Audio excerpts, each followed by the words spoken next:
बिस्मिल्लाहिर्रहमानिर्रहीम। Physics bye Nadeem channel के साथ एक दफ़ा फिर हम आपके सामने हाज़िर हैं। आज की जो हमारी वीडियो है वो एक बहुत ही इम्पोर्टेंट टॉपिक के बारे में है और ये टॉपिक स्पेशली है इंटरमीडिएट के स्टूडेंट्स के लिए जो कि अभी फर्स्ट ईयर में है। सेकेंड ईयर के लिए भी इंशाल्लाह हम जल्द कुछ इस तरह की वीडियो लेके आएंगे, लेकिन आज जो हम बात करने जा रहे हैं वो स्पेशली फर्स्ट ईयर के स्टूडेंट्स के लिए है। और फर्स्ट ईयर के स्टूडेंट्स में स्पेशली हम बात करेंगे आज फिज़िक्स की सब्जेक्ट की। और चले मैं ज़्यादा आपका वेट नहीं करवाता, मैं आपको बताता हूँ कि आज का जो हमारा टॉपिक है वो बेसिकली है क्या। तो आज का हमारा टॉपिक है कि अगर हम पंजाब बोर्ड में पढ़ रहे हैं किसी भी, लाइक गुजरांवाला हो गया या रावलपिंडी हो गया, पंजाब टेक्स्ट बुक बोर्ड कहीं भी अगर फॉलो हो रहा है, तो हमें सिर्फ ये देखना है कि हम उस बोर्ड में किस तरह से 90 to 95% मार्क्स गेन कर सकते हैं। थोड़ा डिफ़िकल्ट है ऑब्वियसली, हर चीज़ इतनी आसान नहीं होती और इतनी आसानी से नंबर नहीं आते, लेकिन हम कुछ इंपॉर्टेंट चीज़ों के बारे में बात करेंगे, कुछ पेयरिंग स्कीम के बारे में बात करेंगे, कुछ चैप्टर वाइज टॉपिक्स की बात करेंगे, हर चैप्टर में से कौन कौन सी चीज़ इंपॉर्टेंट है, कौन सी चीज़ें ऐसी हैं जो शॉर्ट क्वेश्चंस में आने के लिए चांसेस हैं, एमसीक्यूज़ के चांसेस हैं, न्यूमेरिकल के चांसेस हैं, उनके बारे में हम बात करेंगे। और उन्हीं के साथ फिर हम डिस्कस करेंगे कुछ लॉन्ग इंपॉर्टेंट टॉपिक्स के बारे में भी। तो सबसे पहले हम स्टार्ट करते हैं अपनी वीडियो को और हम देखते हैं कि चैप्टर वाइज हमने किस तरह से चलना है। लेकिन उससे पहले मैं आपको ये बता दूं कि ये इस वीडियो में जो भी आप चीज़ देख रहे हैं या जो भी आप सुन रहे हैं, ये सारा कुछ अकॉर्डिंग टू ALP यानी कि अल्टरनेटिव लर्निंग प्रोग्राम, जो अपना भी गवर्नमेंट ने स्मार्ट सिलेबस जैसे आप कह सकते हो उसके मुताबिक है। अगर किसी को ऐसा लगता है कि कोई एक आधा टॉपिक ऐसा या कोई ऐसा न्यूमेरिकल या शॉर्ट क्वेश्चन ऐसा आ गया है बीच में जो स्मार्ट सिलेबस का हिस्सा नहीं है, तो आप नीचे कमेंट में मेंशन कर सकते हैं, हम उसको दोबारा से रिव्यू कर लेंगे। But as per my information and my knowledge, जितना भी आपका ALP सिलेबस है, जो आपका स्मार्ट सिलेबस है, उसी के मुताबिक इस वीडियो को बनाया गया है। तो स्टार्ट करते हैं हम। सबसे पहले कि जितने भी पंजाब टेक्स्ट बुक, मैं दोबारा आपको ये चीज़ बता रहा हूँ, जितने भी पंजाब टेक्स्ट बुक बोर्ड जहाँ जहाँ पे फॉलो हो रहा है, पंजाब में भी फॉलो हो रहा है, जैसे रावलपिंडी हो गया, गुजरांवाला बोर्ड हो गया, नीलम खारियाँ मंडी भवलदीन जैसे है, तो यहाँ पे सब जो है वो पंजाब टेक्स्ट बुक बोर्ड चल रही है। तो जहाँ जहाँ पे पंजाब टेक्स्ट बुक बोर्ड चल रही है, हम सिर्फ उसी के बारे में बात करेंगे। अगर आप फेडरल में पढ़ रहे हैं या अगर आप सिंध बोर्ड में पढ़ रहे हैं, तो obviously this video is not for you, but you can have some important ideas about some topics, because not all the topics are different. There are a lot of similarities between all the boards. I know Federal have changed its syllabus, but still all the topics are almost same. Questions and numericals are almost different. They are totally different. Yeah, I agree with that. But as per long questions and as per syllabus, I think they are almost same. So let's start with chapter number 1, जो कि बहुत important चीज़। इतनी सारी चीज़ें नहीं है chapter number 1 में कि हम उसके बारे में कुछ खास बात करें, बट अगर मैं शॉर्ट क्वेश्चंस की बात करूं तो सबसे पहले 1.7, 1.8 एंड 1.9। अब मैं यहाँ पे सिर्फ नंबर्स की बात कर रहा हूँ। मुझे पता है कि मैं अब यहाँ पे पूरा क्वेश्चन तो आपको शो नहीं कर सकता, मैं पूरा क्वेश्चन भी रीड नहीं कर सकता, वीडियो बहुत लंबी हो जाएगी। तो उस चीज़ को भी देखने के लिए और इस चीज़ से बचने के लिए हम सिर्फ यहाँ पे नंबर्स को मेंशन कर रहे हैं, चाहे वो शॉर्ट क्वेश्चंस हैं चाहे वो न्यूमेरिकल्स हैं, उनके हम नंबर्स मेंशन कर रहे हैं। लेकिन उसके साथ साथ जो लॉन्ग क्वेश्चन होंगे उनके हम सिर्फ टॉपिक के नेम लिखेंगे, ठीक है। और वो टॉपिक फर्स्ट बनता है, सेकंड बनता है, थर्ड बनता है, वो आपके सामने बुक है, आप बुक ओपन करोगे, आपको नंबर से शॉर्ट क्वेश्चन भी मिल जाएगा, आपको ये सारी चीज़ें भी मिल जाएंगी। तो ऑब्वियसली उसमें इतनी खास टेंशन लेने वाली बात नहीं है। तो सबसे पहले मैं शॉर्ट क्वेश्चंस की बात करता हूँ चैप्टर नंबर 1 में, दैट इज 1.7, 1.8 एंड 1.9। सिमिलरली अगर आप न्यूमेरिकल्स की बात करेंगे तो 1.7, 1.5 एंड 1.9। तो ये almost three short questions and 3 numerical problems. और इसी के साथ अगर मैं लॉन्ग क्वेश्चंस की बात करूं चैप्टर नंबर 1 में से, तो कोई खास टॉपिक्स नहीं है इस चैप्टर में, but still dimensions and assessment of total uncertainty, उसके रिजल्ट्स वगैरह जो है उनको कंपाइल करने में मैं थोड़ा सा तेज़ बोल रहा हूँ, मुझे पता है, बट मैं चाह रहा हूँ कि जितनी कम से कम टाइम में ज़्यादा से ज़्यादा आपके लिए इन्फॉर्मेशन शेयर हो सके, उसको कैरी ऑन किया जा सके। So I am trying to just little bit speedy, but I try कि आपको समझ भी आए, कोई इतना ज़्यादा तेज़ ना हो जाऊँ कि आपको समझ ना आए। तो अगर आपको कोई चीज़ नहीं समझ आती, कोई कन्फ्यूजन वगैरह बनी, तो काइंडली साथ में नीचे कमेंट बॉक्स में मेंशन जरूर कर दीजिएगा, हम उसको आपके लिए दोबारा क्लियर कर देंगे। इसी के साथ चलते हैं हम चैप्टर नंबर 2 की तरफ। और चैप्टर नंबर 2 में जो शॉर्ट क्वेश्चंस आपने करने हैं 2.2, 2.9, 2.10 एंड 2.17, जस्ट 4 शॉर्ट क्वेश्चंस आपके लिए बन रहे हैं, और जो न्यूमेरिकल प्रॉब्लम्स आपने करने हैं 2.1, 2.5, 2.10 एंड 2.14, तो ये 4 शॉर्ट क्वेश्चन आपके लिए सॉरी न्यूमेरिकल्स आपके लिए बन रहे हैं। और चैप्टर नंबर 2 में बहुत सारे इंपॉर्टेंट लॉन्ग क्वेश्चंस हैं, but still vector addition by rectangular components, scalar product, vector product and task, ये 3-4 टॉपिक ऐसे हैं जो बहुत इंपॉर्टेंट हैं बोर्ड के हवाले से, और इनके आने के चांसेस भी हैं। अब इस चीज़ की टेंशन नहीं है कि अब हर चैप्टर में से अगर 2-2 टॉपिक्स आएँगे तो क्या सारे तो नहीं आ सकते इसमें से ऑब्वियसली, कि अब मुझे भी नहीं पता कि पेपर बनाने वाला कौन-सा एक टॉपिक सेट कर रहा है, और आपको भी नहीं पता। ऑब्वियसली ये तो तब पता चलेगा जब पेपर सामने आएगा, तो कौन-सा पेपर आ रहा है, कौन से एग्ज़ामिनर ने क्या चीज़ हमारे लिए एडजस्ट की है, क्या चीज़ सेट की है, वो तो हम उसके बाद में देखेंगे, ठीक है? तो अभी तो स्टिल जो हम जिस टॉपिक पे बात कर रहे हैं वो ये है कि कौन-सी इम्पोर्टेंट चीज़ें हैं, तो हम सिर्फ इम्पोर्टेंट चीज़ों के बारे में बात कर रहे हैं, ठीक है?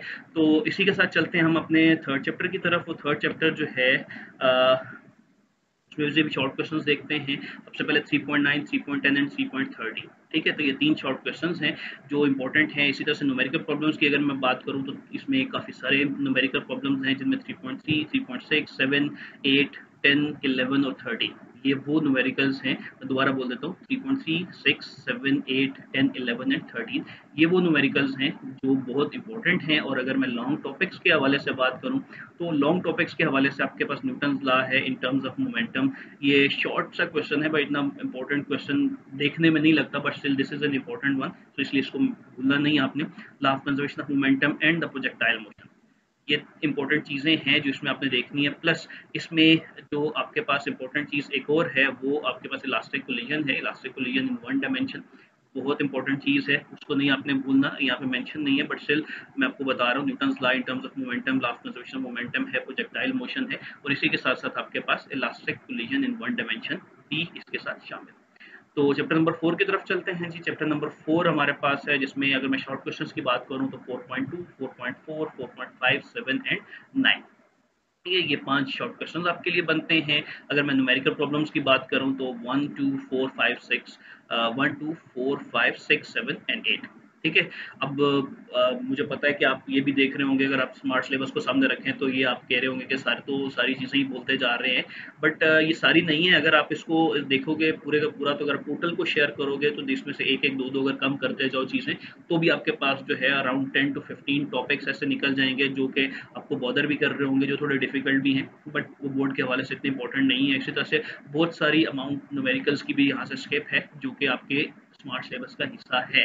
तो ये 4-5 न्यूमेरिकल अगर किसी एक चैप्टर में से करने पड़ जाएँ तो मेरा नहीं ख्याल कि ये कोई इतना मुश्किल काम है, बट स्टिल आप इसको साथ कैरी कर सकते हो। तो खैर हम टॉपिक की तरफ वापस आते हैं। अगर हम लॉन्ग क्वेश्चंस की बात करें तो चैप्टर नंबर 4 में हमारे पास work done by variable force, work done in gravitational field, absolute potential energy, escape velocity and interconversion of kinetic and potential energy, ये 5 आपके पास टॉपिक बन रहे हैं। ये 5 टॉपिक्स आपने अगर कर लिया तो चैप्टर नंबर 4 आपका तकरीबन कंप्लीटली रेडी है। नेक्स्ट हम चलते हैं चैप्टर नंबर 5 की तरफ। चैप्टर नंबर 5 में अगर हम शॉर्ट क्वेश्चंस की बात करें तो चैप्टर नंबर 5 बहुत इंपॉर्टेंट है। ये ऑलमोस्ट सब स्टूडेंट्स को पता होगा जिन्होंने चैप्टर नंबर 5 पढ़ा है।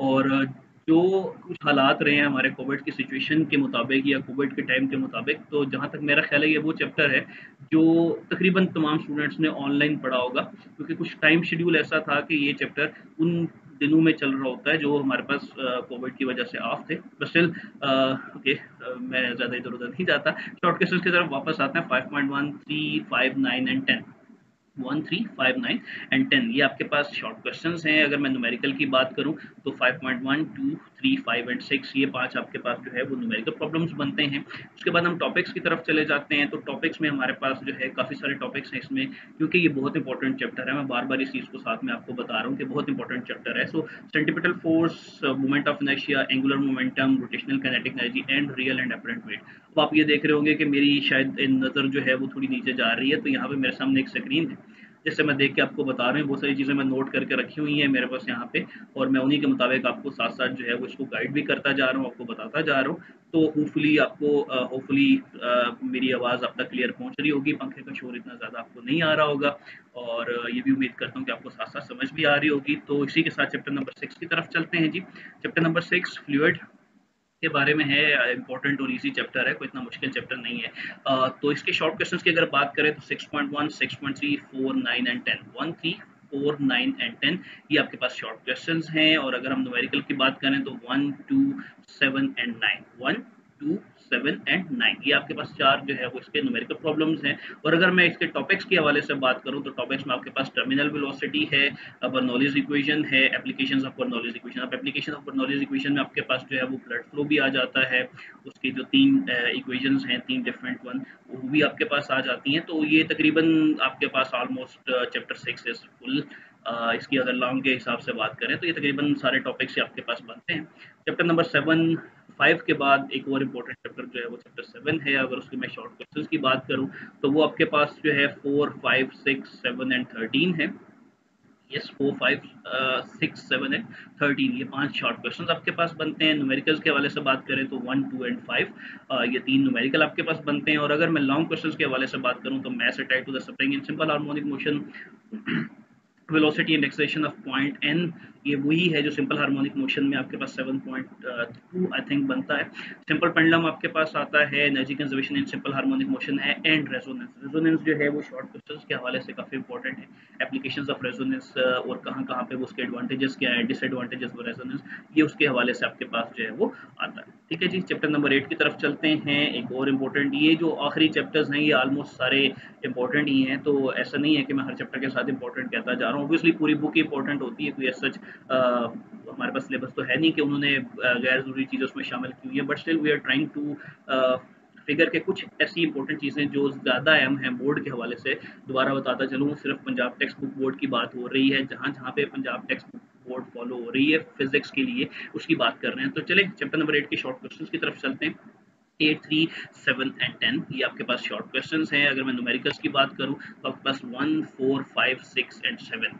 अब ये मैं सिर्फ नंबर मेंशन कर रहा हूं, मैं दोबारा बता रहा हूं, नंबर मेंशन कर रहा हूं। नंबर का मतलब हरगिज नहीं आप नंबर याद करके बैठ जाएं। इट मींस आप बुक ओपन करेंगे तो इन नंबर्स के सामने जो न्यूमेरिकल्स लिखे हुए हैं या शॉर्ट क्वेश्चंस लिखे हुए हैं, ऑब्वियसली आपने उन पे फोकस करना है। तो टॉपिक्स के हवाले से बात करेंगे, लॉन्ग क्वेश्चंस के हवाले से बात करें तो speed of sound in air बहुत इंपॉर्टेंट चीज़ है। उसमें फिर स्पीड ऑफ साउंड में आपने ये बताना है कि एक्यूरेट कौन सी थी, ख़राब कौन सी थी। और ऑब्वियसली अगर आपने ये टॉपिक पढ़ा तो आपको पता होगा मैं किस चीज़ के बारे में बात कर रहा हूँ। Effect of pressure, density, temperature की बात कर रहा हूँ। स्टेशनरी वेव्स, अब ये स्टेशनरी वेव्स जो हैं, सॉरी पता है, स्टेशनरी वेव्स आपके पास जो है वो दो तरह की हैं। एक स्टेशनरी वेव्स टेस्टिंग में प्रोड्यूस की जाती हैं और दूसरी आपके पास एयर कॉलम्स में। एयर कॉलम में जैसे ओपन एंड्स है, बोथ ओपन एंड्स हैं या वन एंड क्लोज है, तो उनकी बात कर रहा हूँ। तो उसमें आपके पास ये 4-5 टॉपिक्स बनते हैं जो आपने चैप्टर नंबर 8 में से करने हैं। नेक्स्ट जी हम चैप्टर नंबर 9 की तरफ जा रहे हैं। चैप्टर नंबर 9 में हमारे पास शॉर्ट क्वेश्चन जो हैं 1, 2, 5, 7 एंड 9, 1, 2, 5, 7 एंड 9 ये आपके पास शॉर्ट क्वेश्चन हैं। अगर मैं न्यूमेरिकल के हवाले से बात करूं तो 2, 3, 5, 6 एंड 7, 2, 3, 5, 6 एंड 7 ये आपके पास जो है वो न्यूमेरिकल प्रॉब्लम्स हैं। और इसी के साथ अगर मैं टॉपिक्स की बात करूं तो यंग्स डाइवर्सिटी एक्सपेरिमेंट है, न्यूटन रिंग्स है, माइकल्स इंटरफेरोमीटर है और डिफ्रैक्शन ग्रेटिंग है। ठीक है, यंग्स डाइवर्सिटी एक्सपेरिमेंट बहुत ज़्यादा इंपॉर्टेंट है, ये काफ़ी दफ़ा आ जाता है, but still Michael's interferometer, Newton rings ये भी बहुत इंपॉर्टेंट हैं। डिफ्रैक्शन ग्रेटिंग का फार्मूला स्पेशली, क्योंकि न्यूमेरिकल्स के हवाले से डिफ्रैक्शन ग्रेटिंग का फार्मूला लाजमी किसी न किसी न्यूमेरिकल में, ये न्यूमेरिकल ऐसे हैं जो शॉर्ट क्वेश्चंस में भी आ जाते होते हैं, तो उस हवाले से भी आपने इस चीज़ को अपने जहन में रखना है। तो इसी के साथ चैप्टर नंबर 10 की तरफ चलते हैं, almost towards the end of the book. And short questions की अगर बात करूं तो 1, 2, 3, 4 एंड 6 ये आपके पास शॉर्ट क्वेश्चंस हैं। न्यूमेरिकल के हवाले से बात करूं तो न्यूमेरिकल में आपके पास 1, 3, 4, 6 एंड 8 पाँच पाँच आपके पास हैं। और अगर मैं लॉन्ग टॉपिक्स के हवाले से बात करूं तो इसमें सिंपल माइक्रोस्कोप आ जाता है, इसमें कंपाउंड माइक्रोस्कोप आ जाता है, एस्ट्रोनॉमिकल टेलीस्कोप्स, मींस जितने भी टेलीस्कोप्स हैं या माइक्रोस्कोप्स हैं वो अपने करने हैं। और उसके बाद आपके पास speed of light, important topic है स्पीड ऑफ लाइट। छोटा सा टॉपिक है but it's very interesting topic as well. इसमें थोड़ी कैलकुलेशन करनी पड़ती है। हमारे पंजाब टेक्स्ट बुक बोर्ड में थोड़ी सी इसकी डायग्राम यू नो मीन थोड़ी सी आगे पीछे है, लेकिन चले हम उसके ऊपर बहस नहीं करते, वो फिर किसी दिन बात करेंगे उसके ऊपर। तो चैप्टर 10 में हमारे पास जो है वो तीनों टेलीस्कोप्स हैं, स्पीड ऑफ लाइट है वो अपने कवर करनी है। लास्ट चैप्टर हमारे पास जो है पंजाब टेक्स्ट बुक का चैप्टर नंबर 11।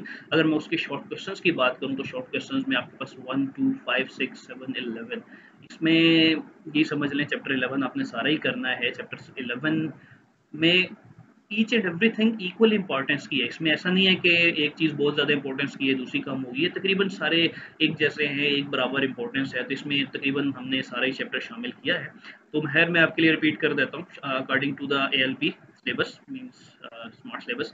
शॉर्ट क्वेश्चन आपके पास 1, 2, 5, 6, 7 एंड 11 है, और इसी तरह से न्यूमेरिकल आपके पास 1, 2, 3, 4, 7 एंड 8 है। ये आपके पास न्यूमेरिकल्स हैं। और अगर मैं टॉपिक्स के हवाले से बात करूँ, ये बहुत इंपॉर्टेंट टॉपिक्स हैं जो मैं अभी बात करने लगा। इसमें मेरे ख्याल है मेरे बोलने से पहले आप लोग अपने माइंड में इन चीज़ों को साथ साथ रिपीट कर रहे होंगे, बट स्टिल चले मैं नाम ले देता हूँ। प्रेशर ऑफ गैस है, laws of thermodynamics and their applications हैं, और स्पेशली प्रूव करना है c b minus c b equal to r. What can I say, let's say अगर आप मुझे बताओगे कि c p is equal to जो है वो सी बी से ग्रेटर है, या c p is greater than c b है, कितना है, तो वो एक इंपॉर्टेंट टॉपिक है, इसके बारे में बात हम जरूर करेंगे। बट स्टिल हम चले पूरे टॉपिक्स के नाम लेते हैं। C p minus c b is equal to r prove करना है, प्रेशर ऑफ गैस दोबारा बता रहा हूँ, लॉज ऑफ थर्मोडायनामिक्स हैं, उनकी एप्लीकेशंस हैं, और कार्नट इंजन और इसकी एफिशिएंसी। ये वो इंपॉर्टेंट चीज़ें हैं जो काफ़ी हद तक आपके बोर्ड के हवाले से इंपॉर्टेंट है। खैर, काफ़ी स्पीडीली मैंने कोशिश की कि मैं इसको कवर करूँ कि वीडियो ज़्यादा लेंथी ना हो, बट स्टिल अगर मैं टाइम को नोट करूँ तो 16 मिनट्स के अराउंड हो चुके हैं। चले मैं आपके लिए ज़्यादा इसको आगे नहीं बढ़ाता, मैं उस पेयरिंग स्कीम के बारे में की तरफ जा रहा हूँ अब। हम बात करेंगे पेयरिंग स्कीम की। पेयरिंग स्कीम जो है पेपर पैटर्न के हवाले से, सबसे पहले आपको पता है पेपर पैटर्न क्या है। मैं अगर पेपर पैटर्न की बात करूं तो आपके पास सबसे पहले एमसीक्यूज आते हैं, फिर शॉर्ट क्वेश्चंस आते हैं। शॉर्ट क्वेश्चंस में आपके पास 3 क्वेश्चंस होते हैं, और उसके बाद आपके पास लॉन्ग क्वेश्चंस आते हैं, जिनमें से 5 आपके पास दिए होते हैं, आपको 3 अटेम्प्ट करने होते हैं। खैर, वो उसकी मार्किंग स्कीम और वो सारे आपको ऑलरेडी पता है, मैं उसके ऊपर टाइम ज़ाया नहीं करना चाह रहा। सबसे पहले एमसीक्यूज या मल्टीपल चॉइस क्वेश्चंस की तरफ चलते हैं। तो अगर मैं चैप्टर नंबर 1 की बात करूं, सॉरी चैप्टर्स की बात करूं, तो 2 एमसीक्यूज आपके हैं जो आते हैं इन चैप्टर्स में से, जो मैं अभी नाम लेने लगा। 1, 2, 3, 5, 8 एंड 11। 1, 2, 3, 5, 8 एंड 11।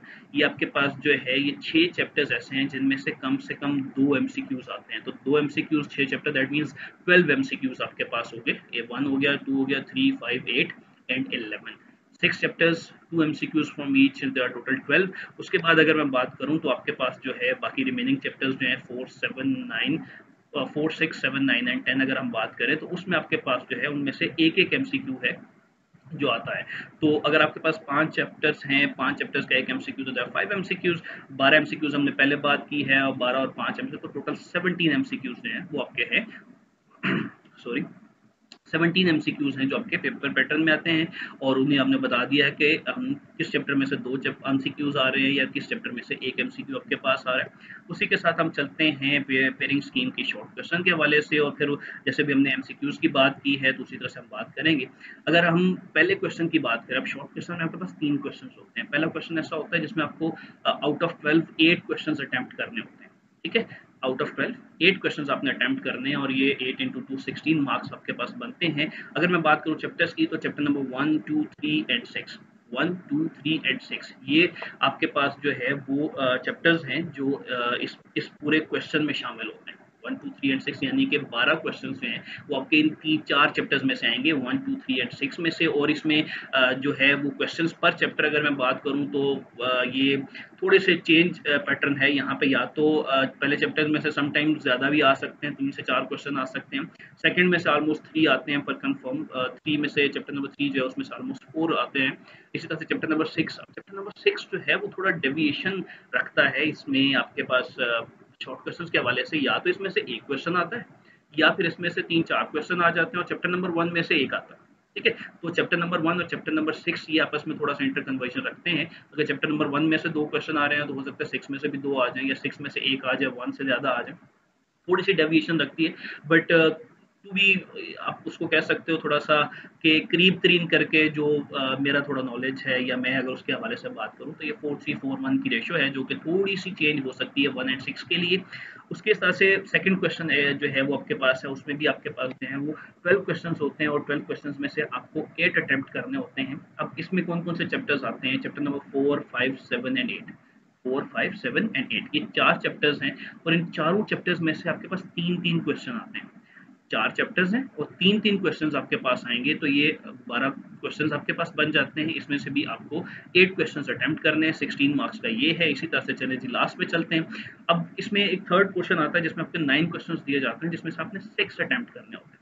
9 में से अब आप 6 अटेम्प्ट करोगे, तो 9 ऑब्वियसली पता तो होना चाहिए कहाँ कहाँ से, और बाकी चैप्टर्स हमने बता दिए। अब जो रिमेनिंग चैप्टर्स हमारे पास हैं वो है 9, 10 एंड 11। 9, 10, 11 में से आपके पास जो है 9 में से क्वेश्चन ज़्यादा आते हैं, 10 में से थोड़े से कम आते हैं और 11 में से ज़्यादा क्वेश्चन आते हैं। तो 9 एंड 11 ऑलमोस्ट सेम। ये आप यूँ समझ लो कि इसमें से 3, 2 एंड 4 की रेशियो आती है। 11 में से ज़्यादा आते हैं, 9 में से थोड़े कम आते हैं और 10 में से काफ़ी क्वेश्चन जो हैं वो कम आते हैं। तो ये 9 क्वेश्चन आपके पास हैं 3, 2 एंड 4 की रेशियो से। वो आप ये साथ आपको ये स्क्रीन जो मुझे शो हो रही है, ये आपको भी इंशाल्लाह ये वीडियो में साथ ही या तो इस साइड पे शो हो रही है या इस साइड पे शो हो रही है, या आप वीडियो देख लें जो आपके सामने इस वक्त चल रही है। तो उसमें आपको जो वीडियो शो हो रही है उसमें ये सारी स्क्रीन आपको जो शो हो रही है, आप इसके ऊपर देख सकते हो। अब यहाँ पे वीडियो रोक के ये चीज़ अगर आप नोट करना चाहो तो आप कर सकते हो, ठीक है। तो कोई इतनी खास जल्दी वाली बात नहीं। अच्छा जी, उसके बाद हम पेपर पैटर्न के हिसाब से हमने शॉर्ट एमसीक्यूज की बात कर ली, हमने शॉर्ट क्वेश्चंस की बात कर ली। तो ऑब्वियसली एक ही चीज़ पीछे रह गई है जो कि लॉन्ग क्वेश्चंस हैं। तो लॉन्ग क्वेश्चंस के हवाले से अगर बात करें तो लॉन्ग क्वेश्चन जो है वो अब आपके पास कितने आते हैं, 5 लॉन्ग क्वेश्चंस आते हैं। इन 5 लॉन्ग क्वेश्चन में से जो फर्स्ट क्वेश्चन है वो आपका चैप्टर नंबर 2 या 3 में से होगा, ठीक है। First long question will be from chapter number 2 और chapter number 3। Second long question जो है वो 4 एंड 8 में से होगा। जो थर्ड लॉन्ग क्वेश्चन है वो चैप्टर नंबर 5 या 6 में से होगा। इसी तरह से जो फोर्थ लॉन्ग क्वेश्चन है वो आपके पास जो है 7 एंड 9 में से होगा। और इसी तरह से जो नाइन्थ क्वेश्चन बेसिकली लास्ट बनता है, लेकिन आपका फिफ्थ लॉन्ग के वाले से अगर बात करें तो फिफ्थ क्वेश्चन जो बनता है वो चैप्टर नंबर 10 एंड 11 में से बनता है, ठीक है। तो ये आपके पास जो है 5 क्वेश्चंस आते हैं, इनमें से आपने 3 अटेम्प्ट करने होते हैं। तो बाकी प्रिपरेशन आपके सामने है, आप किस हवाले से प्रिपरेशन करोगे। मैं दोबारा एक चीज़ क्लियर करता चलूँ, हमारी सिर्फ ये कोशिश होती है कि थोड़ा-सा आपके लिए एक गेस लेके आया जाए। ये गेस ऐसा नहीं होता कि 100% काम करेगा। ऑब्वियसली हमारी एक रिसर्च है, मतलब थोड़ी-सी कि लास्ट ईयर क्या हुआ, उससे पहले क्या हुआ, इस दफ़ा कुछ चांसेस, कुछ थोड़े से इंटरेक्शंस होते हैं कुछ टीचर्स के साथ, कुछ अथॉरिटीज़ के साथ, जो बताते हैं कि ये चीज़ें इंपॉर्टेंट हैं बच्चों के लिए। तो हम कोशिश करते हैं कि बच्चों के लिए कुछ ऐसी चीज़ें रखी जाएँ जो उनकी हेल्प कर सकें। अब आपने इसका मतलब हरगिज़ ऐसा नहीं है कि 3 क्वेश्चन आपने 2, 3, 4, 8, 5, 6 चैप्टर्स में से आ रहे हैं, तो आप 6 चैप्टर्स तैयार करें, बाकी छोड़ दें। ठीक है? एक चीज़ याद रखिएगा, जब आप तैयारी करते हैं, तो तैयारी में हर चैप्टर को इक्वल टाइम देना पड़ता है।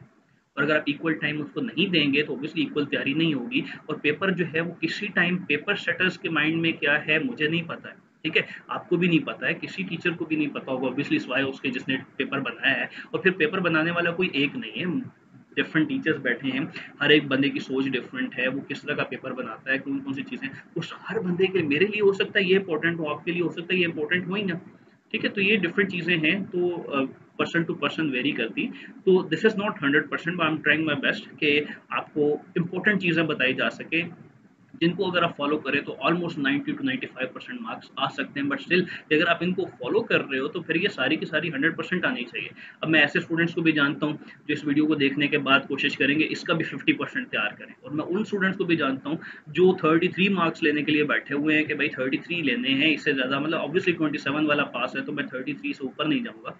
33 डजेंट मीन कि आपने सिर्फ पास होना है। अगर आपको मार्क्स लेने हैं तो you have to try your best. बाकी आपकी मर्ज़ी है कि आप उसको क्या करें। ख़ैर वीडियो थोड़ी लेंथी हो रही है। उम्मीद करता हूँ कि जितनी चीज़ें मैंने बताई हैं वो आपको समझ आ गई होंगी। अगर आप को कोई कन्फ्यूजन है तो आप नीचे कमेंट बॉक्स में मेंशन कर दें। मेरी कोशिश होगी कि मैं आपकी कन्फ्यूजन को जल्द से जल्द दूर कर सकूं।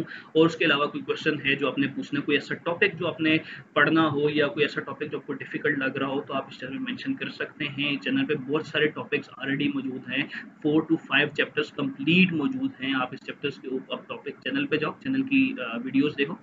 उस लिंक में बहुत सारी आपको ऐसे टॉपिक्स मिल जाएंगे जो डिफिकल्ट हैं, बट यहाँ पे हमने आसान तरीका करके आपके लिए है। थोड़ा सा बोरिंग आपको जरूर लगेगा, बट स्टिल वो बोरिंग इसलिए है क्योंकि हमने स्टूडेंट्स के लिए कोशिश किया आसान से आसान करें। हमने बुक को फॉलो किया है, बुक के पेजेस को आपके सामने रखा है, बजाय इसके कि हम देखिए क्लास में तो सारे एज इट इज़ पढ़ते हैं, बट ऑनलाइन में बहुत सारी डिफ़िकल्ट चीज़ें आई हैं जिनको हमने कोशिश की है कि हम उसको लेके थोड़ा सा ईज़ी करें। और करना क्या है, बस ऑब्वियसली हम अपनी तरफ से ट्राई कर रहे हैं, बाकी ट्राई आपने करनी है। और जब ये दोनों ट्राइज़ मिल जाएँगे या दोनों कोशिशें मिलेंगी तो तब जाके इंशाल्लाह आपके भी अच्छे मार्क्स आएँगे, आपको भी खुशी होगी, हमें भी खुशी होगी, और कल इसी बेस पे आप जो है वो सेकंड ईयर में इंशाल्लाह प्रमोट भी हो जाओगे। तो एक बात याद रखें, पेपर लाज़मी होंगे, ये ज़हन से निकाल दें कि लास्ट टाइम पेपर नहीं हुए थे, बच्चे प्रमोट हो गए, तो इस दफ़ा हम भी हो जाएँगे। ऑब्वियसली ऐसा नहीं होने वाला है इस दफ़ा। तो ख़ैर बहुत सारी बातें हमने कर ली हैं, बहुत सारा टाइम हमने वेस्ट कर लिया। उम्मीद करता हूँ कि आपको ये वीडियो समझ आ गई होगी, मैं यही कह सकता हूँ। और अगर नहीं समझ आई तो फिर वही बता दो, नीचे कमेंट बॉक्स में मेंशन करें। चैनल को फॉलो करना नहीं भूलना आपने, फिजिक्स बाय नदीम चैनल का नाम है। वैसे तो आप वीडियो अगर देख रहे हैं तो ऑब्वियसली आप इस चैनल के मेंबर हैं, बट स्टिल अगर आपके अपने दोस्त वगैरह हैं जो डिफरेंट बोर्ड्स में हैं, हर वो बोर्ड जिसमें पंजाब टेक्स्ट बुक बोर्ड है, तो आप उनको रेफर कर सकते हैं, आप उनको भेज सकते हैं। ये वो वीडियो है जो इंशाल्लाह उनके भी काम आएगी, और वो भी बहुत सारे तैयारी इसको देख के कर सकते हैं। थोड़ी सी एक तसल्ली हो जाती है, ऑब्वियसली ये चीज़ मुझे आती है, चले अब मेरे मार्क्स आ जाएंगे। तो at the and I am just saying best of luck. बहुत सारी दुआएं हैं जो हम अपने स्टूडेंट्स के लिए भी करते हैं, और इंशाल्लाह जो इस चैनल को देख रहे हैं उन सब स्टूडेंट्स के लिए इंशाल्लाह मैं दुआ करूंगा कि उनके भी मार्क्स बहुत अच्छे आएँ। और एट द एंड फिर वही बात, थैंक यू कि आपने अगर यहाँ तक वीडियो देख ली है, और उम्मीद करता हूँ कि आपको समझ भी आ गई होगी। अल्लाह हाफ़िज़।